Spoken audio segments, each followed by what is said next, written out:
Assalamualaikum warahmatullahi wabarakatuh. Selamat sore Medan. Selamat sore Medan. Nggak boleh gini. Nggak boleh pakai ada embel-embel ya. Gini lagi dong. masa pemilu ya kan. Nanti kan tanggal 14 Februari bakal pencoblosan nih di seluruh benar. Indonesia. Jadi buat Tribuners pastikan kalian menggunakan hak pilih Benar. kalian di tanggal 14 Februari nanti. Jangan golput. Golput nggak kawan kita. Memang kau tahu dia golput apa nggak? Kalau golput, Emang kau tahu? coba jujur pada diri sendiri Tribuners. Setidaknya kalau misalnya kalian merasa tidak ada yang pilihan kalian di hati, datang aja supaya hak suara yang kamu punya itu tidak nggak dimanfaatkan sama disalahgunakan. orang-orang yang tidak bertanggung jawab. Benar, ntar lagi ya, seminggu lagi. Ini tanggal 9 hari lagi lah. 9 hari kira-kira. lagi ya, Valentine, pas hari Valentine. Pas pula tuh ya. Atau Semoga nanti aku Valentine coblos sih. dikasih coklat gitu. Oh iya ya. Nggak tahu programnya kan?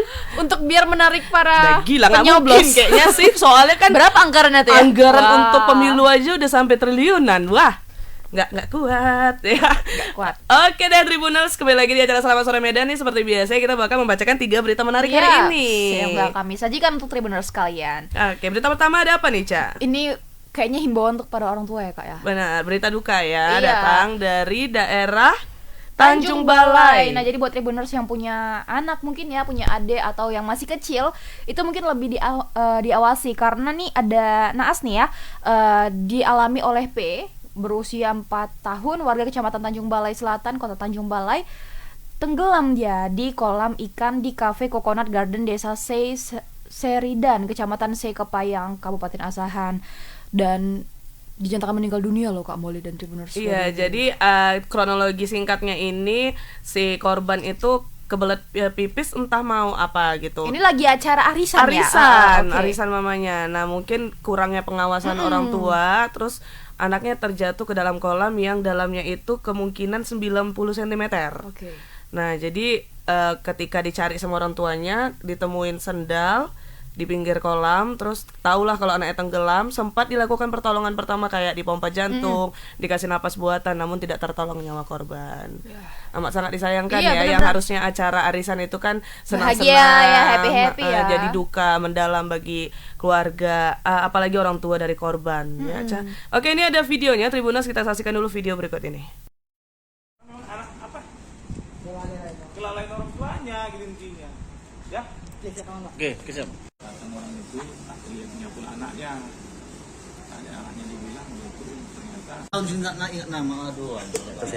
Dia tanya adik ya apa? Nanti Memang benar pada hari Sabtu tanggal 4 Februari 2024 kira jam 10 malam ada seorang anak yang tenggelam di Cafe Coconut di desa Serindan, Kecamatan Sungai Kepayang. Selanjutnya anak tersebut ditemukan oleh penjaga kafe dan membawanya ke rumah sakit dalam keadaan meninggal. Itu saat itu, Tanjung Balai. dia sama keluarganya atau gimana di kafe itu? Saat itu dia bersama keluarganya, bersama ibunya. Nah, ibunya mungkin ada kegiatan dengan keluarga yang lain, tidak terkontrol. Pada saat itu dia minta untuk dibersihkan celananya, tapi tidak terkontrol oleh ibunya. Nah, ibunya kecarian ternyata sudah tidak lagi, ternyata sudah dalam keadaan tenggelam di kolam Cafe Coconut. Amat sangat disayangkannya. Ini penyesalan terbesar bagi orang tua. Ya iyalah anaknya Nggak loh. ngerti. Kayak dia tuh bakal merasa bersalah terus-terusan Nyalahin kan? dirinya sendiri gitu ya. Nah, untuk informasi lebih lengkapnya lagi Tribuners, kita sudah terhubung bersama reporter kita di lapangan, ada Bang Alif. Halo Bang Alif, selamat sore. ya halo, selamat sore Kak Ica, selamat sore Kak Molly, selamat sore Medan. Selamat sore, Bang Alif. Bisa diceritakan kronologi seperti lebih lengkapnya lagi nih terkait peristiwa duka ini, Bang Alif? Silakan. Ya, terima kasih Kak Molly. Kejadian ini terjadi pada Sabtu 3 Februari 2024 lalu, di mana pihak keluarga dari korban P yang masih berusia 4 tahun mengadakan arisan di salah satu kafe di Kecamatan Kepayang, Kabupaten Asahan, di mana saat itu dengan gembira melakukan aksinya, nyanyi lah kan, biasa wajar. Namun si P ini sedang bermain di playground, tepatnya dia bermain ayunan. Nah, setelah bermain ayunan, dia sempat meminta kepada orang tuanya, "Mak, cebok mak," gitu. Nah, karena orang tuanya terlalu asik, sehingga si anak juga tidak dalam pantauan. Nah, setelah dari itu si anak kehilangan orang tua ini, kehilangan anak dan mencari sekitaran kafe, bahkan dibantu oleh pemilik kafe tersebut gitu. Nah, ada sekitar 15 menit kemudian si orang tua mengenali bahwa sendal anaknya tersebut sudah berada di kolam ikan yang ada dekat dari kafe tersebut. Nah, beberapa pria melakukan pencarian dengan menjebur ke kolam ikan dan ternyata benar di dalam tersebut ada sang anak. Nah, pertolongan pertama memang sudah dilakukan oleh pihak keluarga dan juga pihak KP dengan mengembalikan anak dan juga memompa jantung. Bahkan tidak tadi kami lihat juga ada video amatirnya sempat dilakukan ada napas buatan. Namun hal tersebut gagal dilakukan dan anak tersebut dilarikan ke Rumah Sakit Umum Tanjung Balai. Karena ini Kak sedikit ya. Ini lokasinya ini Sekepayang ini dari Asahan tuh kisaran Tanjung Balai baru ketemu lagi dengan Asahan lagi Sekepayang. Jadi Sekepayang ini di ujung dari Asahan gitu Kak. Nah, jadi terdekat itu rumah sakitnya di Tanjung Balai. Saat di Rumah Sakit Tanjung Balai ini sang anak ternyata sudah tidak bernyawa lagi Kak dan dikabarkan meninggal dunia. Gitu kira-kira Kak. Oke, itu Bang untuk dari kafenya sendiri apakah kolamnya memang kalau dari pantauan Abang sendiri nih tidak ada pengamannya Kak, Pak? Pengamannya nih untuk anak kecil gitu Bang. Atau pelayan yang sedang berjaga gitu ya, yang khusus untuk menjaga. Untuk kolam tersebut Kak ada pembatas tapi hanya setinggi 40 cm gitu Kak. Dan juga kolam tersebut masih dalam tahap pembangunan di mana rencananya pihak KP akan membangun beberapa tempat seperti cakro ataupun tempat hiburan seperti karaoke-nya Kak gitu Kak. Namun saat ini masih dalam tahap pembangunan. Jadi saat ini belum begitu jelas ya Kak ya terkait pengamannya, hanya sebatas 40 cm dari antara kolam dan juga daratan gitu Kak. Oke, berarti pada saat kejadian tidak ada seorang pun yang melihat korban ya yang masuk ke dalam kolam ya Bang? Ya benar Kak, memang saat kejadian tidak ada yang melihat korban jatuh ke kolam, sehingga itulah mereka mendapatkan bahwasanya sendalnya sudah mengapung di kolam tersebut gitu. Dan dari situlah mereka mengetahui bahwasanya korban ini tenggelam gitu Kak. Rekaman CCTV ada nggak sih Bang di kafe itu? Ya untuk rekaman CCTV Kak tadi kami belum ada dapat ya Kak, karena kami juga tanya ke polisi mengaku belum mendapatkan ada CCTV tersebut. Dan juga saat ini kasus ini sudah berdamai antara keluarga dan juga pihak kafe karena keterangan dari polisi tadi keluarga tidak menuntut karena ini merupakan murni kelalaian dari pihak keluarga sendiri gitu Kak. Oke, bagaimana dengan orang tua dari korban sendiri Bang dan seperti apa keadaan di rumah duka saat ini? Ya, tadi kami sempat berkunjung ke rumah duka, namun responnya kurang baik Kak yang kami terima karena mereka mengaku sedang berkabung dan juga mereka masih enggan untuk berkomentar karena mereka merasa bahwasanya saat ini masih kehilangan anaknya tersebut gitu Kak. Tapi jasadnya masih di rumah duka atau sudah dikebumikan Bang? Ya, untuk jasadnya sudah dikebumikan Kak. Sudah ya. Nah, apakah di kafenya itu dipasangin garis polisi kah atau tetap beroperasi seperti biasanya Bang setelah kejadian itu? Ya, saat ini polisi masih melakukan penyelidikan Kak karena pihak KP juga sudah dimintai keterangan dan juga pihak polisi juga saat ini masih meminta lah keterangan-keterangan para saksi gitu Kak. Karena meskipun mereka sudah berdamai, polisi tetap mencari kebenaran terkait tenggelamnya anak ini gitu Kak. Oke, baik. Tapi tidak ada itu ya gugatan atau bakal ada pemeriksaan lebih lanjut ya karena kedua pihak berdamai seperti itu ya Bang Alif? Ya Kak, namun meskipun begitu polisi tetap melakukan penyelidikan apakah ada tindak pidana atau tidak dari ini. Karena siapa yang tahu kalau misalnya anak ini entahnya didorong atau bagaimana gitu Kak. Oke, tapi untuk pantauan Abang ada nggak sih CCTV di daerah kafe tersebut Bang? Ya pantauan kami Kak tadi karena lokasi cukup jauh ya tidak ada Kak. Hanya saja tadi kami hadir di sana melihat karena ini kan masih baru nih kafenya Kak gitu Kak. CCTV juga di sana pun pakai sinyal gitu Kak untuk kondisi di Sungai Kepayang sendiri gitu. Oke, berarti masih dalam penyelidikan lebih lanjut oleh pihak kepolisian ya. Baik Bang Alif, terima kasih atas informasinya Bang Alif. Selamat beraktivitas kembali. Selamat sore. Selamat sore Kak. Selamat sore Medan. Baik ya Tribuners, tapi ini juga sih maksudnya kita tidak juga bisa menyalahkan kedua orang tua korban karena mereka otomatis tetap dalam rasa penyesalan yang sangat dalam, Iya, dan benar. juga dalam keadaan yang sangat berduka pastinya. Tapi itu tadi kita warning lagi nih buat para Tribuners yang mungkin sudah mempunyai anak, bisa lebih memaintain anaknya, melakukan pengawasan yang lebih maksimal lagi, karena anak-anak apalagi di usia 3 sampai 8 7 tahun lah itu aktif-aktifnya ya, tapi mereka kan tidak bisa banyak melakukan kayak mungkin berenang, belum pintar gitu dan ya. nggak bisa berpikir panjang juga. Dan untuk pemilik kafe ya, mungkin kalau misalnya nih kayak tadi kan kata Bang Alif itu belum bener-bener siap ya kafenya, untuk melakukan termasuk kan operasi, kolamnya masih ada pembangunan. juga. Iya, jadi mungkin lebih dijagalah, kasih petugas untuk menjaga, atau memang dikasih palang yang lebih tinggi gitu untuk menjangkau anak-anak yang Karena kita nggak ada gambaran berlari ya. kafenya juga ya Iya. kan, jadi kita nggak tahu nih Kayak kenapa mana nih? pada saat anaknya kecebur itu tidak ada satu orang pun yang Yang melihat, tahu. padahal itu arisan yang notabene Harusnya pasti rame. rame gitu ya. Jadi mungkin tempat kolamnya terlalu jauh kah dari tempat pestanya, kita nggak tahu. Oke, jadi buat para Tribuners, orang tua di luar sana lebih berhati-hati lagi. Iya. Oke Cah, kalau gitu kita lanjut ke berita kedua, ada apa tuh? Iya, ini lagi-lagi maling motor ini di kos-kosan nih Kak Molly. Gak siap ya kalau Sumatera Utara nih persoalan maling, begal, Iya. sama gemot. Nah ini lagi-lagi menimpa mahasiswa nih ya Tribuners ya. Kemarin ada di kafe, ini di kos-kosan pula lagi ya. Nah aksi para pelaku ini juga terekam CCTV nih. Amatan dari Tribun Medan, awalnya pelaku berjumlah lebih dari 1 orang nih datang menggunakan sepeda motor pada saat 3 orang kayaknya ya, 2 tunggu di motor, mereka tartik. bisa jadi. Nah pada saat itu kondisi sekitar banyak nih warga yang terlengah berlalu lalang. Namun di area kos itu tampak sepi. Para pelaku ini pun berhenti nih di depan gedung kosannya.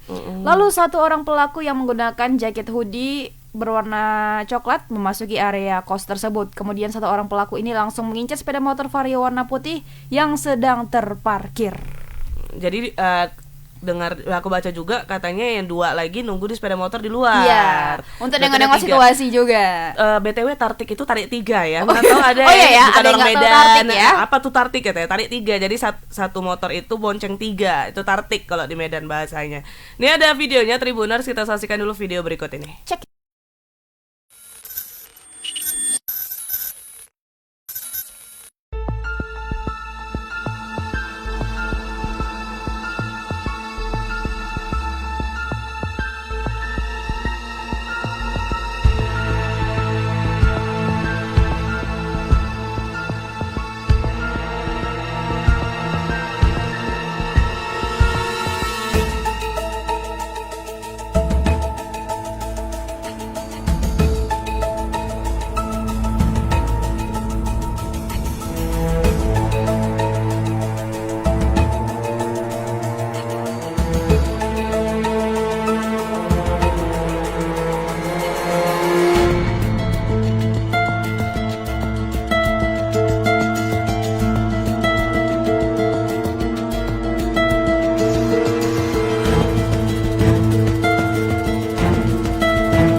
Untuk pelaku Kak datang dari mana Kak? Pelaku datang dari pagar yang menuju sana ke sini. Bawa motor juga orang tuh masuk? Apa nunggu di depan? Motornya nunggu di depan. Dua kereta, dua orang nunggu depan, satu masuk ke sini ngambil kereta. Kapan ya kejadian pencuriannya Kak? Pencuriannya itu tanggal 2 Februari 2023, itu di hari Jumat sekitar jam 4:30 hilangnya. Pagi itu temen saya datang nganter motor sekitar pukul 10.42, 43 gitu. Setelah itu dia ngasih kunci ke saya, habis itu kan dia pulang tuh. Kemudian pas sore saya mau keluar sekitar jam 5, saya lihat kereta di parkiran udah nggak ada itu keretanya. Jadi saya minta tolong sama yang punya kos untuk ngecek CCTV. Terus habis itu pas dia datang, saya ke kantor polisi. Setelah ngecek CCTV sekitar jam 6, ternyata hilang itu sekitar jam setengah 5, setengah jam sebelum saya keluar. Dari CCTV ada berapa orang nggak pelaku Kak? Sekitar 3 orang, Bang. Laki-laki semua? Ya, laki-laki semua naik 2 kereta. Oh, datang pakai motor juga ya mereka datang Iya, kemari? datang naik motor. Ada yang kenal Kak ciri-ciri pelaku? Ciri-cirinya nggak ada yang kenal, cuman kalau dari ininya dia pakai helm yang masuk ke dalam itu 1 orang, dia pakai helm LTD warna abu-abu gelap, habis itu dia pakai jaket warna kuning-kunyit gitu, kemudian dia pakai jeans, baru ciri-ciri selanjutnya dia pakai sepatu biru Jordan gitu. Kalau aksi pelaku pakai apa Kak? Ada pakai alat-alat kan, kunci T atau gimana? Kalau dari CCTV nggak nampak, tapi kayaknya dia tuh kalau kata orang sekitar terus kata polisi itu juga dia pakai kunci T. Udah berapa kali Kak kejadian maling motor di sini? Selama saya ngekos di sini kan saya baru kos 5 bulan. Saya tanya juga sama bapak kos, sama ibu kos juga. Itu kejadiannya baru sekali di saya. Baru pertama ini ya? Iya, baru pertama. Udah buat laporan nggak? Udah buat laporan Kemana Kak buat laporannya? ke kantor polisi kota. Polsek Medan Kota ya? Nama siapa Kak? Nama Debbie Septia. Debbie Setian. Ya, jadi ternyata terlihat seperti CCTV-nya itu dari rumah sebelah ya, nggak langsung dari Rumah kosannya. depan. Dan ternyata bukan tarik 3 orang itu, bawa motor 2. Jadi awalnya. waktu pulangnya sendiri. Pulangnya bawa motor 3 ya, Tribuners ya. Udah buat Baiklah. laporan juga nih. Cuman yang jadi pertanyaan ini harus kita tanya sama reporter kita nanti kan, Ca. Apakah kalau misalnya udah ada CCTV, udah ada identitas, itu kan lumayan lengkap ya identitas para pelaku. Bisa terlihat juga mungkin Sampai Air Jordan-nya pun tahu kagak itu. apa plat sepeda motornya bisa Iya. dilacak kan ya. Apakah ada berapa persen nih kemungkinan Balik. pelakunya bakal tertangkap dan sepeda motornya bisa kembali? Kita tanya sama reporter kita, ada Bang Alfiansyah. Halo Bang Alfiansyah. Selamat sore Bang Alfiansyah. Biasa aja lah, jangan senyum-senyum. Biasa aja, jangan salah tingkah. Enak nih gangguinnya. Aduh. Baik Bang Alfiansyah, ini ada terjadi kemalingan di kos-kosan. Bisa informasikan di daerah mana nih untuk kos-kosannya dan seperti apa kronologinya? Silakan Bang Alfiansyah. Baik, Mary dan juga Pujian. Ya, untuk kejadian aksi maling motor ini itu terjadi di sebuah kos-kosan yang berada di Jalan Jati 2, Kecamatan Kota, karena para pelaku ini sempat terekam kamera CCTV di mana di 2 pelaku itu ada berjumlah 3 orang menggunakan 2 unit sepeda motor. Nah, ketiganya ini beraksi itu di tanggal 2 kemarin, 2 Februari tepatnya, sekitar pukul 17.00, karena saat itu si korban ini memarkirkan kendaraannya itu di area parkir kos-kosan tersebut. Nah, kemudian tampak 1 orang pelaku itu masuk ke dalam kos-kosan. Kebetulan pada sore itu memang kos-kosan tersebut dalam keadaan kosong begitu. Nah, pelaku ini pun langsung mengambil sepeda motor korban itu, diduga dia membongkar kunci kontakan dengan menggunakan kunci letter P. Nah, kejadian pencurian itu diketahui oleh korban itu setengah jam kemudian, tepatnya di pukul 5 sore. Saat itu korban hendak keluar dari kos-kosannya itu dan mendapati sepeda motornya itu sudah tidak ada lagi. Nah, karena merasa curiga, dia pun kemudian menghubungi pemilik kos dan untuk melihat rekaman CCTV yang kebetulan ada di kosan tersebut. Nah, setelah dilihat dari rekaman CCTV, ternyata memang benar sepeda motor itu sudah diambil oleh para pelaku. Nah, setelah dari situ, korban pun langsung mendatangi Polsek Medan Kota untuk membuat laporan terkait kejadian pencurian ini. Gitu. Oke, berarti itu CCTV-nya bukan dari rumah sebelah ya, tapi langsung dari kosannya, Bang? Iya, kebetulan kan kos-kosan ini tuh berada di depannya itu ada tanah kosong gitu. Oh, Nah, di tanah kosong itu memang pasangi diletakkan CCTV ya. CCTV dan di parkiran juga ditaruh video gitu untuk mencegah ataupun bisa memantau adanya aksi kejahatan begitu. Namun menurut keterangan si korban ini memang aksi pencurian ini tuh terjadi baru 1 kali selama dia tinggal 5 bulan di kosan itu. Oke, Bang, kalau dari pihak kepolisian sendiri seperti apa nih responnya terkait aksi maling yang terjadi di kos-kosan ini, Bang? Ya, memang tadi sempat kita konfirmasi juga dengan Panit Reskrim Polres Kota. Dia mengatakan bahwasanya laporan korban saat ini sudah diterima dan pihaknya masih melakukan penyelidikan dan masih mencari identitas dari para pelaku ini. Oke, Bang Alfiansyah. Tadi kan kalau dari keterangan Abang kan ini kos-kosan lagi nggak ada orang ya. Tapi kalau dari tampak dari CCTV itu pintunya itu dengan mudah dibuka sama maling yang itu, Bang. Apakah tidak digembok atau pagarnya tuh cuma di depan itu aja, di dalamnya ada lagi atau memang gimana, Bang? Ya, memang untuk pintu gerbang kos-kosan ini itu ada 2 lapis ya di 2 depan. lapis, oke. Tepatnya di depan jalan satu dan kemudian ada lorong begitu masuk ke dalam dan itu ada gerbang lagi. Karena selama ini itu tidak pernah ada aksi pencurian dan itu pun masih dikatakan masih siang hari lah ramai orang, itu gerbangnya memang tidak pernah digembok begitu ya, memudahkan para pelaku ini untuk masuk ke dalam. Oke.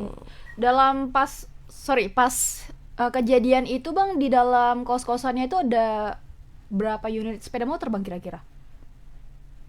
Ya, memang untuk kejadian itu menurut pengakuan itu banyak sepeda motor, namun Naasnya sepeda motor kakak ini gitu ya, yang ditangkap. Iya, yang terparkir di tepat di depan gerbang kosan itu. Oke, Bang Alfiansyah, itu kan dari pengakuan kakaknya selama 5 bulan dia tinggal di kosan tersebut tidak pernah ada kejadian maling baru kali ini. Tapi kalau dari pengakuan anak-anak kos yang lain yang sudah mungkin 2 atau 3 tahun pernah nggak ada kejadian maling di daerah situ, Bang? Untuk yang kos 2 atau 3 tahun tadi nggak ada tempat jumpa juga kita ya. Oh, nggak ada ya yang mendapat keterangan. Karena di situ memang mayoritasnya tuh yang tinggal di situ mahasiswi begitu. Yang baru-baru ya rata-rata ya, yang hampir 1 tahun paling lama ya. Oke, Bang, aku mau nanya juga nih terkait kehilangan sepeda motor di daerah Sumatera Utara, khususnya Kota Medan itu kan termasuk banyak dan banyak juga yang terekam kamera CCTV. Untuk persentase yang berhasil ditangkap oleh pihak kepolisian nih malingnya atau kendaraannya bisa kembali, itu berapa persen sih sebenarnya, Bang Alfiansyah? Bang, kan kita tanyakan sama polisi langsung ya, karena saya nggak punya data signifikannya. Setahu abang nih, kalau misalnya udah ada rekaman CCTV ini berhasil ditangkapnya itu banyak nggak sih? Ya, berdasarkan beberapa pengalaman begitu memang CCTV ini menjadi salah satu alat bantu ataupun bisa mencari, mempermudah penyelidikan, mempermudah polisi untuk melakukan penyelidikan gitu. Karena memang banyak kasus juga yang terungkap berdasarkan rekaman CCTV gitu. Ada beberapa kasus yang memang awal mulanya itu terungkap berdasarkan rekaman CCTV. Untuk persentase itu berapa persen kita kurang tahu gitu. Mungkin boleh nanti ditanya ya, Bang. Soalnya banyak nih kan kejadian maling yang terekam CCTV, tapi kita nggak tahu nih keberlanjutan. Penasaran juga kan, Tribuners pasti juganya apakah ada manfaatnya kan, jadi gitu supaya orang kayak jangan hilang motor, ikhlas gitu, Bang. Oke, Bang Alfiansyah, terima kasih banyak atas informasinya, Bang. Selamat beraktivitas kembali. Selamat sore. Ya, itu ya Tribuners, pentingnya berhati-hati. Bisa mungkin ditambahin kunci ganda walaupun di kos sudah ada 2 lapis, cuman kan berarti kurang safety. Karena terus juga nggak ada gemboknya. Jangan lengah ya, nggak pernah kejadian pencurian sepeda motor nggak digembok gitu ya. Walaupun udah ada CCTV, tapi yang kayak kamu bilang tadi, udah ada CCTV, kita lapor polisi, belum menjamin 100% ya Tribuners Dia akan ya. kembali Benar. kan. Kita berharap, cuman yang mengerjakan itu kan biasanya cuman pihak kepolisian. Cuman dengan banyak yang laporan mungkin keteteran, banyak kerjaan, Iya. nggak tahu lah kita ya kan, atau males nggak tahu Weh. lah. Gitu. Ya oke, kita langsung lanjut ke berita ketiga Nah, aja juga ya. saya Oke, ini ada longsor nih Kak. Jadi di Tapanuli Utara tuh beberapa waktu lalu sempat mengalami longsor. Nah, material jalan sudah bersih sehingga arus lalu lintas juga dapat berjalan kembali normal. Kapolres Taput AKBP Ernis Sitinjak menyampaikan setelah 10 jam tak bisa dilalui. Ia juga menjelaskan ada 3 titik yang berdekatan yang mengakibatkan 7 kendaraan tertimpa material longsor. Proses pembersihan masih terus berlangsung, tapi arus lalu lintas sudah mulai berjalan seperti biasanya. Jadi kemarin tuh ada longsor, itu kalau nggak salah jalan penghubung antara Taput dan juga Tapsel. Ya. Tapi dari kejadian longsor itu 10 jam kemudian udah mulai dibersihkan materialnya. Ada juga beberapa kendaraan yang tertimpa longsor, terus juga ada rumah. Oh iya, ada rumah juga. Jadi tapi sepertinya ini semoga tidak ada korban jiwa, yang ada korban luka. Tapi mungkin lebih lengkapnya kita bakal tanya ke reporter kita. Tapi sebelum itu kita saksikan dulu video berikut ini.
Bahwa kemarin Sabtu sore itu hujan lebat ya sekitar 17.30 hujan lebat dan terjadi longsor.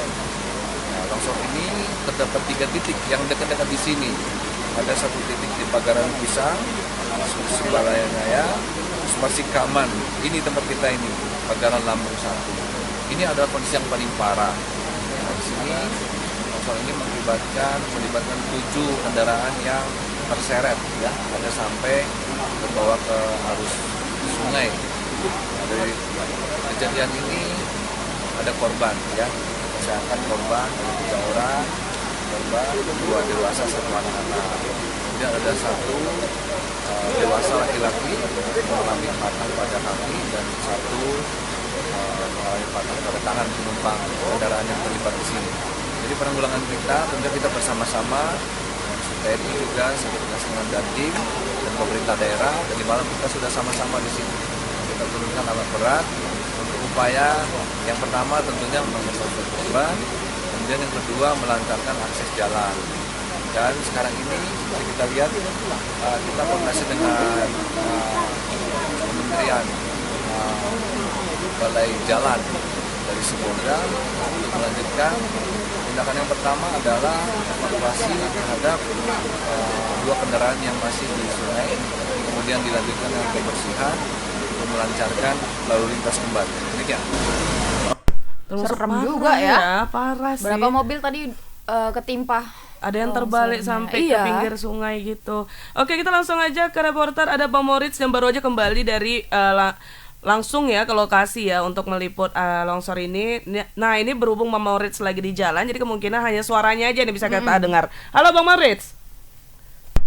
Ya, selamat sore Kak Moli, selamat sore Kak Ica, selamat sore Tribuners. Selamat sore Bang Maurits. Seperti apa tadi ketika Abang mendatangi lokasi longsor ini, bisa diceritakan Bang Maurits, silakan. Nah, hingga saat ini setelah proses evakuasi dan juga pembersihan material selama 10 jam ya, bisa kita lihat tadi para pelintas sudah mulai menggunakan jalan tersebut 10 jam dari kejadian, karena di satu sisi jalanan ini juga relatif sangat sulit untuk mendapatkan jaringan internet ataupun blank spot. Yang kedua, pada waktu peristiwa waktu itu bahwa terjadi kemacetan di kawasan ini karena memang jalanan di kawasan ini juga terasa sempit ya. Ini kapan kejadiannya Bang? Sorry, saya potong. Kapan kejadiannya? Sabtu. Hari Sabtu ya. Sore.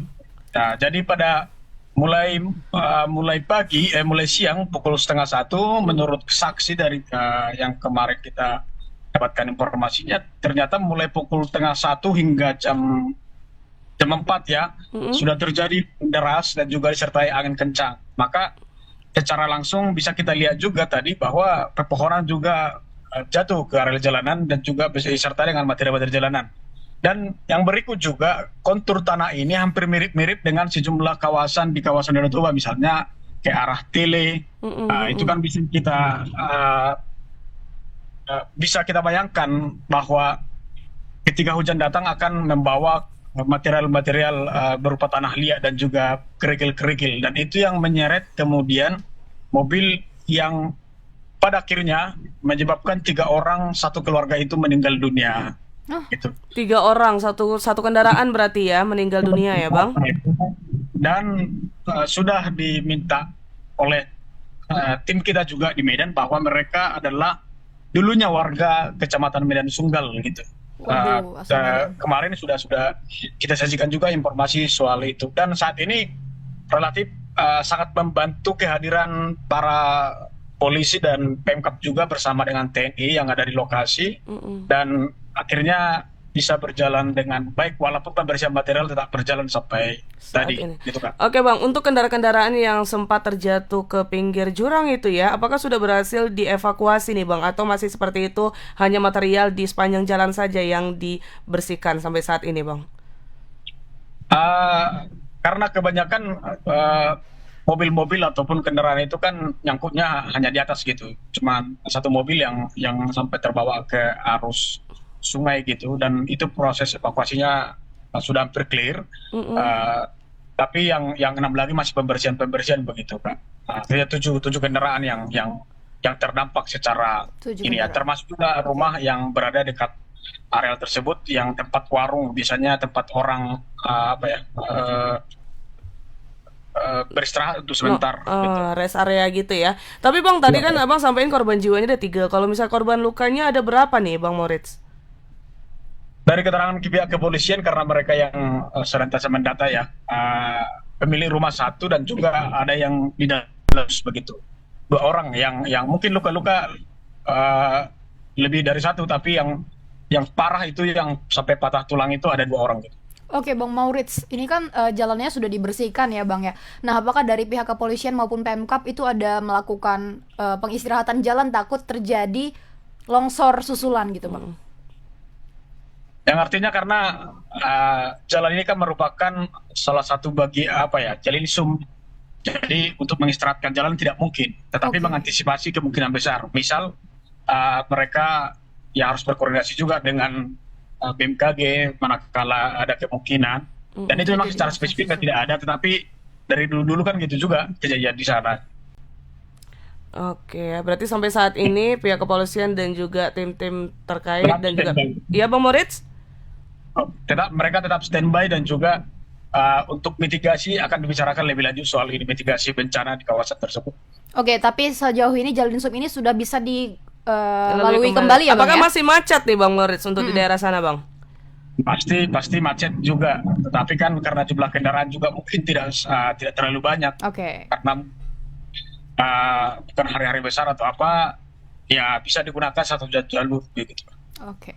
Baik, berarti masih terus melakukan pengawasan dan juga pembersihan material sampai saat ini ya. Sudah 2 hari berarti ya Bang Moritz? Iya Kak ya. Oke, baik. Terima kasih Bang Moritz atas informasinya. Selamat beraktivitas kembali. Selamat sore. Selamat sore Kak. Sore Tribuners. Ya mungkin Tribuners yang mau lewati jalan itu mungkin lebih berhati-hati lagi ya. Mungkin lihat atau dulu cuaca. Mencari gimana. alternatif jalan lain Iya, aja bener-bener. sih supaya untuk menghindari Tapi kalau dulu. jalan Insam itu biasanya itu yang umum digunakan Kak Mol. Mungkin ada yang muternya jauh banget. Saya kurang ngerti juga kan. Saya bukan supir antar lintas gitu ya. Ya pokoknya mana tahu ada. Jalan alternatif lah ya Tribuners ya Mana untuk tahu mencegah. ada karena termasuk berbahaya Yap. apalagi tiba-tiba ada kemacetan di situ. Apalagi kan tekstur tanahnya tadi dibilang ya. Iya. Masih Dan basah. untuk Tribuners yang mungkin keluarganya menjadi korban dalam kejadian longsor ini, kami Tribun Medan turut mengucapkan berduka cita yang sedalam-sedalamnya. Semoga amal ibadah para korban diterima di sisi Tuhan Yang Maha Esa. Amin. Ya, itu dia Oke. ya Tribuners ya 3 berita yang kami sajikan untuk mengisi sore harinya Tribuners sekalian. Kalau kalian mau cari informasi berlanjut bisa ke portal kita ada di www.medan.tribunnews.com atau bisa di media sosial kita di bawah ini. Oke. Atau bisa langsung download aplikasi Tribun X. Udah ada di App Store maupun Play lengkap Store. ya. Jadi memang ter up to date, pastinya paling cepat lah memberikan Paling informasi cepat, kepada aktual Tribuners. juga pastinya. Nggak Oke, hoax-hoax. jangan lupa untuk terus saksikan Selamat Sore Medan dari Senin sampai Jumat pukul 17 waktu Indonesia Barat. Kalau gitu aku Molly Aku Risha. dan kru yang bertugas pamit undur diri. Mohon maaf apabila ada salah-salah kata dan ucapan. Bye Bye bye. Tribuners, selamat sore Medan.